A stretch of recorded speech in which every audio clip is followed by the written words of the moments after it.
Silence, silence.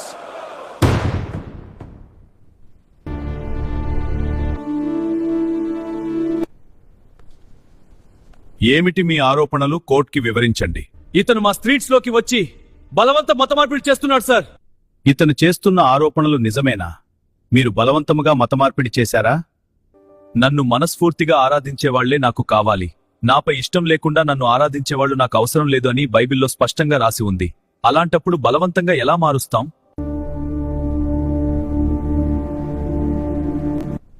మీరు rice బ్యాగులు, డబ్బులు, కానుకలు ఆశ చూపించి మా వాళ్ళని మతం మార్చారు. నేను బీదలకు సహాయం చేయాలని చెప్పాను కాబట్టే వాళ్ళు చేస్తున్నారు, మతం మార్చాలని కాదు.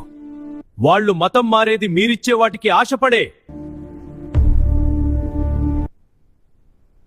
నా సేవకులిచ్చే ఆహార పదార్థాల కోసం మతం మారకండి. నేనిచ్చే నిత్య జీవం కావాలనుకుంటే మాత్రమే నా దగ్గరకు రండి. యేసుని నమ్మితే మీ రోగాలు పోతాయి, మీ సమస్యలు పోతాయి అని ప్రచారం చేసి మతం మార్చడం తప్పు కాదా?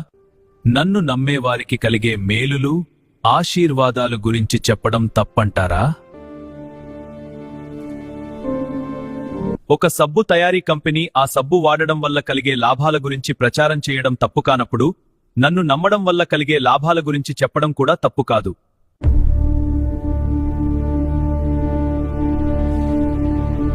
మీరు మా వీధుల్లోకి వచ్చి మత ప్రచారం చెయ్యొద్దు, మాకు చెప్పొద్దు. నేను నా సేవకులకు అదే చెప్పాను, వినేవారికి చెప్పండి. వాదించేవారి ఎదుట మీ పాదాల ధూళి దులిపి వచ్చేయండి అని. నా ప్రేమ, నా త్యాగం, నా బోధలు, నా ఆజ్ఞలు నచ్చితే వస్తారు, నచ్చకపోతే రారు. ఇందులో బలవంతం ఏమి ఉంది?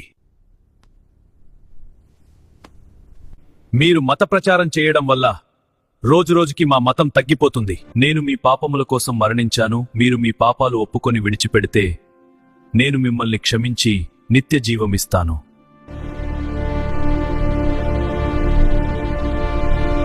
ఇప్పుడు నేను మీకు సువార్త ప్రకటించా కదా, మీరు మీ మతం మార్చుకుంటారా?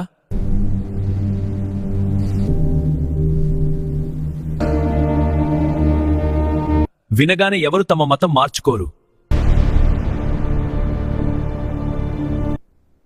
బలవంతపు మత మార్పిడి అని చెబుతున్న ఈ కేసులో సరియైన ఆధారాలు లేనందువల్ల కేసు కొట్టివేయడం జరిగింది.